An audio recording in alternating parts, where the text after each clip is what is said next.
I think it's important to, have meetings with yourself or just really reflect on, well, what is my why? Why am I doing medicine? Why am I doing anything in life? Is it truly for me? So really just doing those self-reflections, I think, help to center you. Hello, everyone. It's Dr. Erkeda here with another fantastic guest. Today we have Dr. Claudia Anglade. I'm just going to have you tell us a little bit about yourself and your journey to medicine. Okay, well, good afternoon, everyone. Thank you for having me, Dr. Akita. Where did my journey start? So I am a first generation Haitian American. My parents were born in Haiti, and I was born in New York City in Queens. And we shortly moved to New Jersey, maybe like 4 years after I was born. And so pretty much I grew up in New Jersey. Um, and, run of the mill. I'm the eldest of three kids. Went to public school and private school. But in high school, I started to develop like an interest in medicine. And so my first job was really volunteerism. And that was back in the day when, people used to really do candy striping, volunteering with the actual candy stripe uniform. And so that was my first taste of being in a hospital and like, just seeing the environment of medicine and doctors. And my first paid job was as an office assistant in a GYN office. And so that really exposed me to medicine and got me interested in, I think I could do this. And that's what I said. And so from there, I decided that actually I was in high school at that time and I spoke with a chemistry teacher of mine and I told her, I want to go into medicine. I think I'll do physician assistant. She's like, well, why would you stop there? Just go for medicine. So I shifted and was like, okay, I'm going to go into medical school. And so from there, I think I just had a one track mind and I was like, I'm going to do any and everything to get into medical school. And so I went to Montclair State University in New Jersey, and they actually have a health careers program. So I joined that and it helps, brown and black students, try to focus and do everything they can to get into medical school. And so I joined that and majored in biology. And every summer, I was in somebody's program, trying to take, pre-med courses or just being exposed to physicians and physicians of color more specifically. And so I think that's how my journey started in terms of my interest in medicine. Yeah, I don't know if you have any more specifics or you want me to continue. Oh, no, I think you're giving us a great narration, like through your road and journey, and some students may identify with some of these things. So keep going. Okay. So yeah, basically every summer I was in some program. I did there was a program, I think the BCP program at Robert Wood Johnson in New Jersey. So I did that my first summer. And then I went to UVA and did their summer program as well. And then I think one summer I just studied and took the MCATs and prepared for that. I actually ended up taking the MCATs twice. I didn't really do well according to, other people's standards, but also my standard as well. And so by having to take it twice, that meant that I wasn't going into medical school right after graduating college. So I had a gap year, as to say, a forced gap year. So, which was fine. And I was just like, okay, let me see what I can do that's medically related. So during high school and college, I worked with the first job that I had at the GYN office. I started babysitting all of their kids, all the doctors' kids. And so, I kind of wanted to progress. And so one of the docs was a doctor with reproductive endocrinology. And she said, well, we have a position at our place. So I, switched gears and went there. And so I worked during my gap year with them. And so that was interesting to see a different facet of GYN as well. That was my interest. And when I went into medical school, when I got into medical school, eventually I made it into medical school. I thought I was going to become a GYN. So that was my goal. But yeah, I eventually got into medical school. And I had other varied interests as well, even though I said I had a one-track mind. But, I played volleyball. I was on the traveling team. It was a D3 school, but we actually traveled, along the East Coast. And so that was pretty intensive. And I worked as well, like pretty much full time while taking courses. And I had a love of languages. And so I took Spanish classes and I actually started my minor and I traveled abroad and spent a summer abroad. So I was very well balanced. Even though I wanted to get into medical school, I made sure I explored my other interests. So, you can do it all if that makes any kind of sense while you're in medicine. And they want to see that you're, well balanced and have other interests. So yeah, applied to New Jersey. I applied to many schools, but I got into New Jersey Medical School, which was really like home for me in my backyard. And so I commuted from home. I stayed at home with family. Just I felt like I needed the support, while doing medical school. We all do. Um, and it was a little bit cheaper because I was in state, so that was also a win for me. So yeah, I did 4 years at New Jersey Medical School. Yeah, and I would say our school was. I loved the school. It's in Newark, New Jersey, so you get to see everything. And we probably had one of the higher percentages of minority students. So, I got to see a lot of students who looked like me.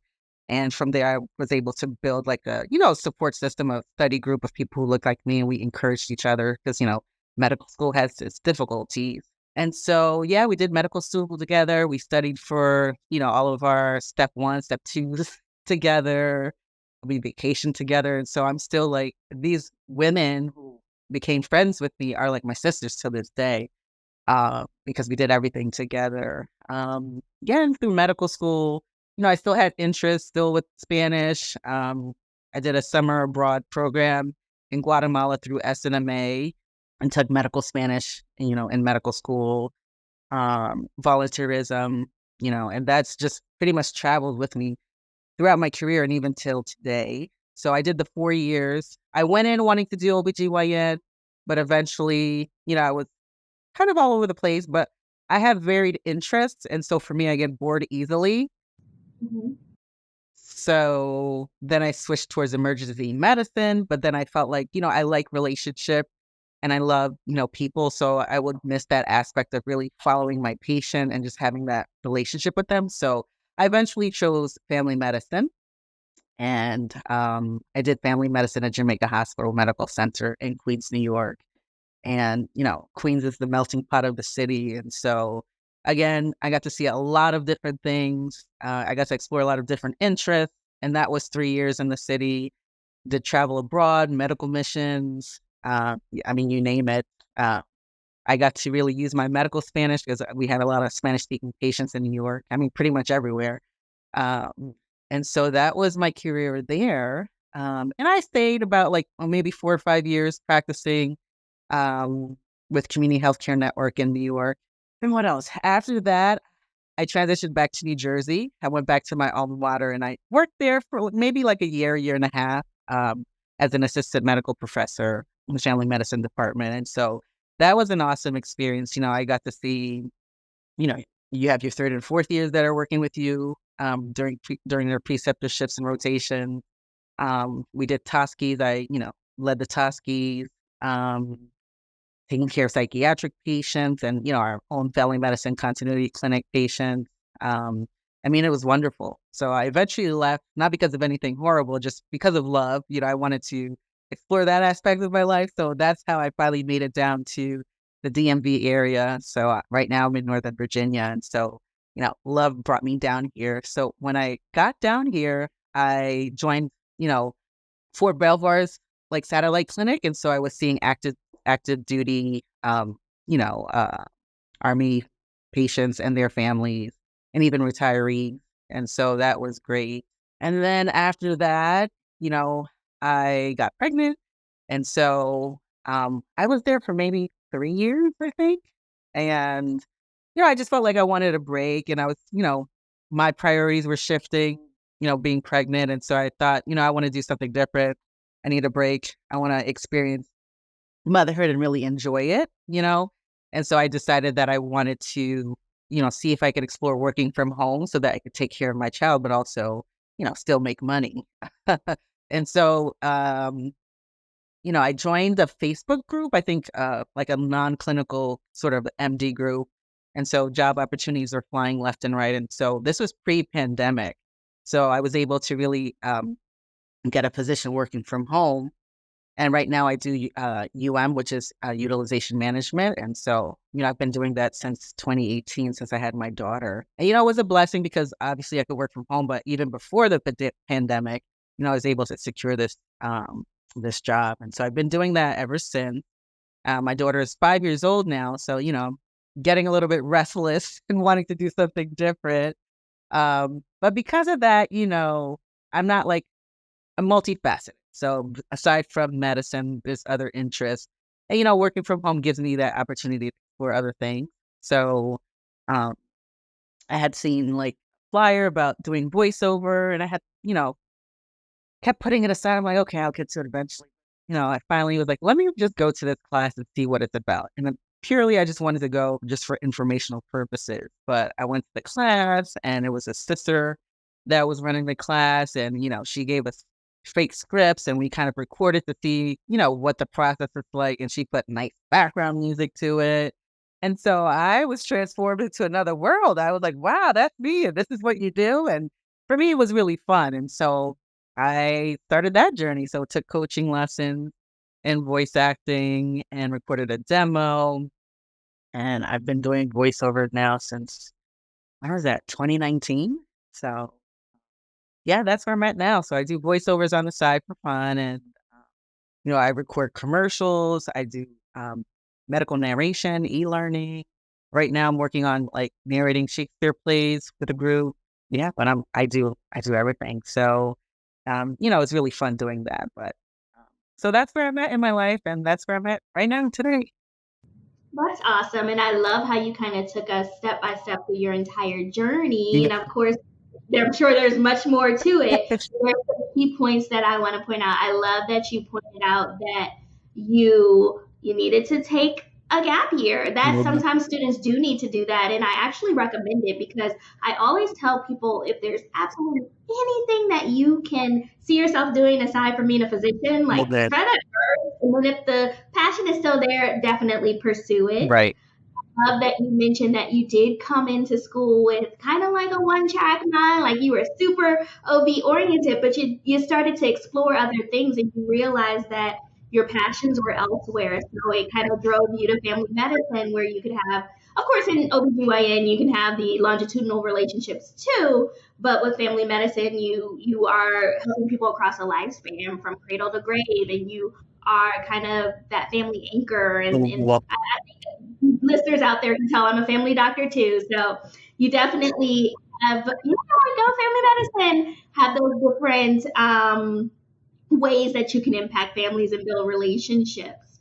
But then you also talked about working in different settings. well, So with family medicine, you can definitely utilize your skill sets and kind of adapt them to different environments, to different kinds of clinical things. If you only want to see kids, that's cool. If you want to still deliver babies, that's fine. If you want to go into different things like medical technology, telehealth, utilization management, there are options out there for you. So a lot of times, I guess, in your stage where the students and listeners are listening, you may be like, okay, I want to be in a doctor and I want to be in the emergency room like I see on TV or like I've shadowed or but life has its different changes. Like you moved for love, you had your baby, and you're in a different phase in life. So being trained in so many different things gave you an opportunity to do that and explore your interests and your passions even outside of medicine. right. So when I ran across you, I believe it was on LinkedIn, I saw that you were a voice actor, and I think that's so cool. Like growing up, like I love like the Disney, the animations and everything, and sometimes you're like,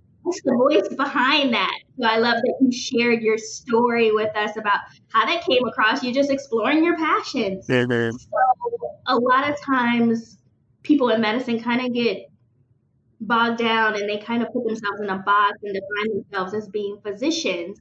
How would you recommend that students avoid kind of getting lost in that definition of I'm a physician in this kind of world?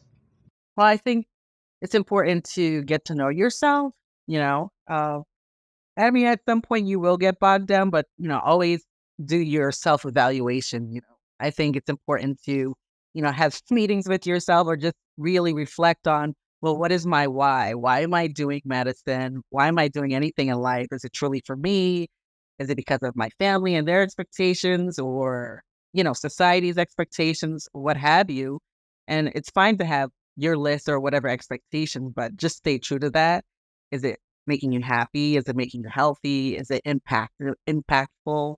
Um, and sometimes those things change, and I think you just have to realize that when it changes, and put an action plan in place so that you can redirect yourself and get back to your why, get back to your happy, And I think it's like all about, identifying your purpose. Sometimes your purpose changes as you evolve, as life happens to you. Um, so I think it's really just like doing the reflection, asking those questions. And sometimes we do get lost. So, maybe you need to ask yourself a list of questions like, who is Claudia? What do I like? What makes me most happy? What are the issues that really, get my blood boiling in a sense, or, whatever. Mhm. So really just doing those self reflections, I think, help to center you. Self reflections are so important. And I love that you said have a meeting with yourself because Mhm. I always talk about like having a personal board of directors where you don't go to everybody for everything, but you may go to your mentor or your colleague or even your mom or someone like that and ask them things because they know you best and they're rooting for you and you Right. get advice. The person who knows what your purpose is and who can search deeply down within is yourself. Right. So it's always great to have those check-ins. And then there comes these times when you are reflecting whether or not it be when you're in the application phase where you're applying to get into medical school or applying to get into residency and you have to write these different personal statements. But sometimes looking at those, you're like, oh my goodness, look how much I've grown. Right. But recommend maybe looking at that when you're feeling bogged down in medicine to kind of, like you said, find your why or your purpose. And if it's changed, that's okay. Wonderful. Like figure out what's changed and why and how to make yourself feel like you're in alignment. Right. Right. And it's okay to take the time. There's, I think with medicine and medical school, there are deadlines and, do it in 4 years. But, if you need longer, that's fine too. And I think recognizing maybe that you need the time, extra time, however long it may be, and getting the necessary help. Um, a lot of medical schools have, I don't know what to formally call it, but probably different names at different schools. But sort of like a counselor, where if you're needing support, you're feeling overwhelmed, um, because they want you to succeed. It looks good for everybody if you succeed and they succeed. So what is it that you need to succeed? Do you need to take this course over? Do you need to take it over the span of a year because you have, whatever life issues going on, because life happens. So getting that support, being in community, you know, you never know what other people's stories are. People have similar stories. And so not being ashamed or feeling any type of way that, you're not on track. And it's not a one size fits all picture, basically. And so I think giving yourself the time to figure it out is fine. Absolutely. I think that everything is figure outable. It may Right. not necessarily happen in a timetable. There are definitely students who may be discouraged because maybe they didn't do well on a test, or Right. maybe they failed their boards, or maybe they didn't do well on a rotation. And they seem to compare themselves to what other students are doing. Like, oh, my friends got into med school on the first try, or oh, my friends smashed the step one, or whatever phase that you're in, but it's okay to kind of find your way and figure out what's working for you. And if something isn't working, like readjust it. Ask questions, don't suffer in silence, get the help that you need, Good, right. and also build that community. Like you were saying with your girlfriends in school, how they're still some of your best friends. My personal experience is the same. Like you have to find your community and your place. So that's also why it's a great idea when you're looking at certain schools to figure out not only if they want to accept you, but if you accept them. Like, is it a place where when you're not studying, because you're not going to be studying 24 hours a day, where you go and hang out, or if it's a place where people are fighting for the same things that you're doing. Like, if you're interested in social justice and your program is not really giving those vibes, then maybe it's okay to look other places. So be true to yourself and kind of identify what your purpose is, what you want, what support you need, and figure out how to get it. Right, exactly. I mean, and to that fact, in medical school, I struggled with test taking. And I remember, I think my grandfather had died around one of our major tests. And, I told him I cannot be here. I need to travel, just to, celebrate his life. And I came back for this test and I was really in no, mind frame to take a test. But, I had friends that the professor was fine. He let me take it. Like, I don't know. later and with longer time frame. And, I had friends that kind of like coached me. And so I was able to do well on that exam. And even with just testing, preparing for like, step one, I always struggle with test taking. And so I think I barely just passed that exam. And it was really with the help of my friends. Like we had a study system and we went to the library and studied together from sun up to sundown. One person was responsible for bringing food for the week for everyone. Like we did this thing together. So, you know, I passed probably because of that in my, you know, the prayers of family. And even with just like applying for medical school, I really just focused on certain amount of schools. I didn't really cast a broad net, and it's fine to cast a broad net, but I knew that I needed to be closer to family. I think I preferred like public, institutions, and so I applied because of that to the schools that I did. And even with applying for residency, I casted a small first of all, choosing which residency you want to go into because that's a lifelong that's a pretty important decision. And so, there's always the great debate, do you go to surgical versus primary care?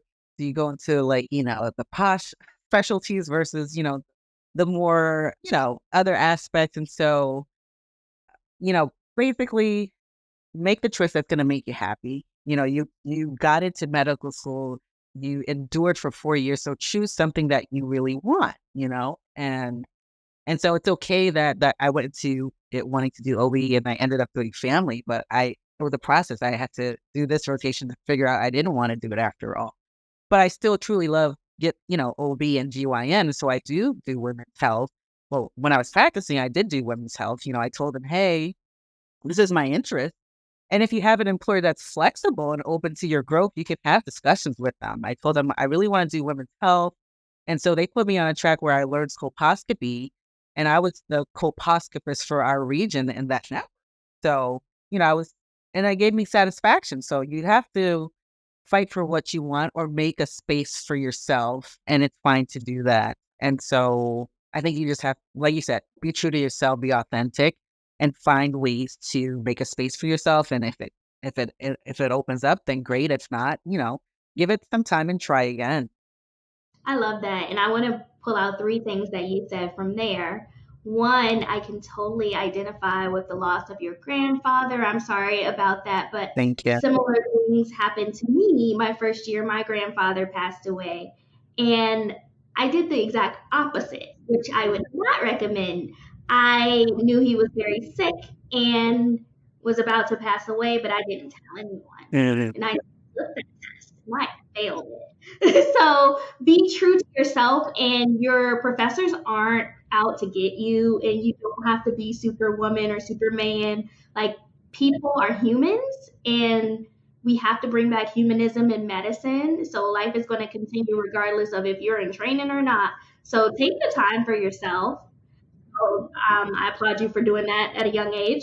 And then for you also to say that, like, creating this space for yourself, like, you are currently creating the space where you knew you were in a state of transition, you were becoming a mother, you didn't want to be in person, but you're still providing care from people just from another angle. And then you wanted to explore more about your other interests. So now you're spreading joy through voiceovers. Like, I'm sure when you entered medical school, you weren't like, yeah, I'm going to be a voiceover artist. But it happens. So staying open to opportunity and saying yes to those meetings and those classes and those things that make you you and bring you joy are important, and just kind of going through that way. And also the third thing I loved is that we do, yes, tell you to cast a wide net because it's becoming more and more competitive to get into medical school. But what I just said was make sure the school's in alignment. So if you know yourself and you know that you would not thrive in an area where if you're from New Jersey and you get into a California school, you would be miserable or maybe not even succeed or get through, don't do it. Don't waste your money. Right. So very important to stay true to yourself. Yeah. Yeah. So, yeah, I mean, I'm just trying to do that. And, even now at this point of my life, I would say sometimes I am challenged with like imposter syndrome, like, because I stepped away from, a clinical medicine, really touching patients, and I'm doing voiceover and I'm like, well, why did I go to medical school? I'm not even like seeing patients. And so those thoughts do come across your mind.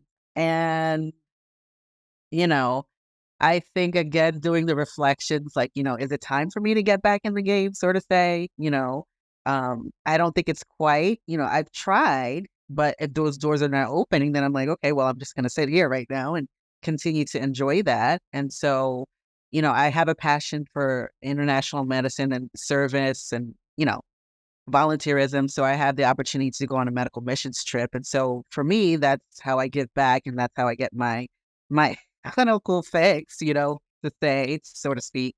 And so I'm doing that. And so, you know, that's what I have to do for the moment until things are clearer or open, if that makes sense. Yeah, and I love that you say that because, for instance, a lot of people struggle with identity and how I mentioned earlier, like some people define themselves of like, oh, I'm doing clinical medicine or I'm doing this or is this real? Like I practice telemedicine and I've been doing it for Yeah, about the same length of time as you. And when I first went into the role, I had people saying, well, is that real medicine? Or what are you even doing? Or when I was in family medicine, I was a family medicine resident and I didn't end up pursuing at the time urgent care, but some of my attendings were like, "Oh no, you're too good for that. Like, why would you do that?" right. So it's always going to be some comparison and living up to somebody else's expectation. Right. And the only person that matters is yourself, and if you're satisfied in what you're doing. So we're service oriented. Most people who go into medicine, but you can impact people and populations in a positive manner and help them from many avenues. So it doesn't have to be one interaction.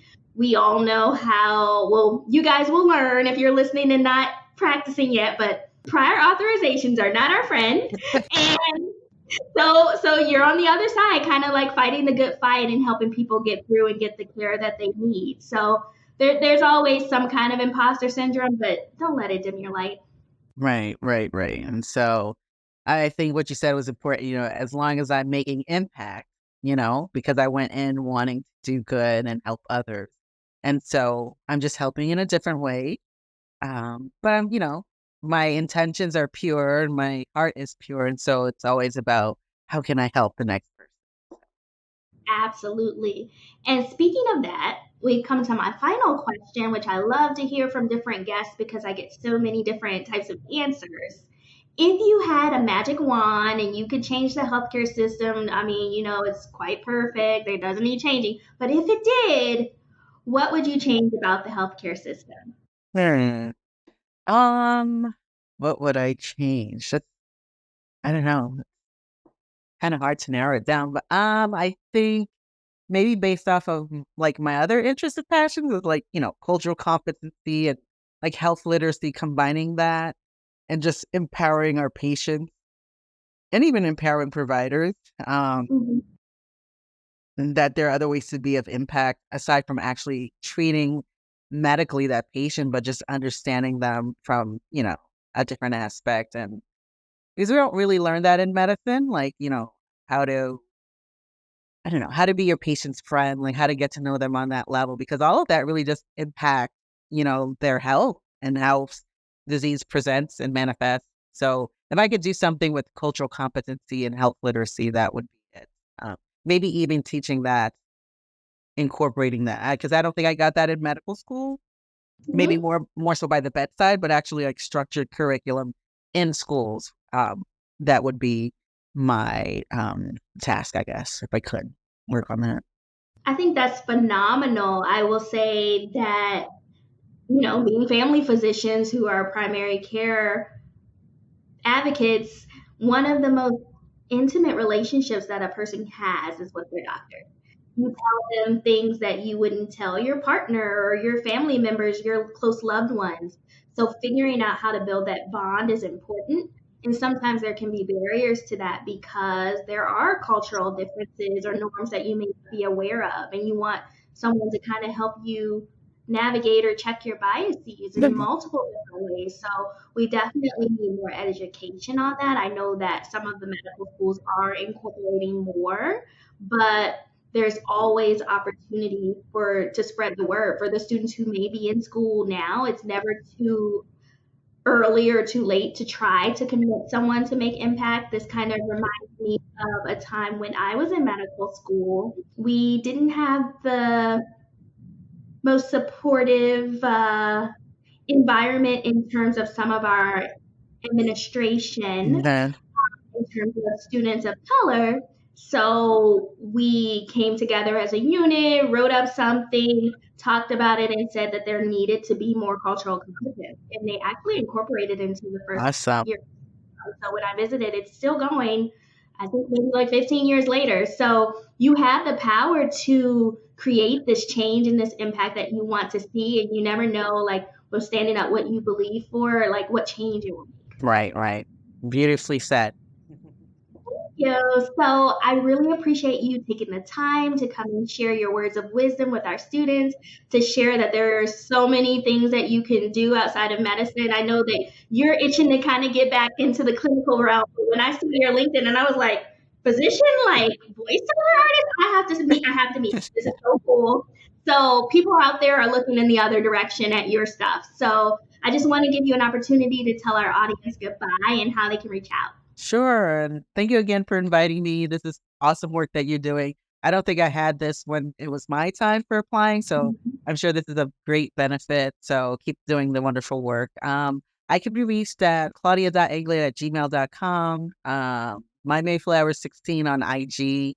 And I believe I'm on Facebook as well, just under my name, Claudia Anglade. And same thing on LinkedIn. Yeah, those are my handles. Of course, and our producers will put that in the show notes. But for all of the listeners out there, thanks for listening. Click subscribe. Be sure to share with your friends because there were a lot of good pearls that were shared today. And definitely reach out if you want us to cover a topic that hasn't been addressed or speak to someone, or if you want to be a guest on the show because you have something that you want to share with us. You can reach me at my Instagram, Dr. D Graham, DOCTOR, the letter DGRAM, or reach out to Med School Coach at Med School Coach on Instagram, and we'll get back to you. And we'll see you again next week with a wonderful guest. Bye. Each episode of the Prospective Doctor podcast is brought to you by Med School Coach.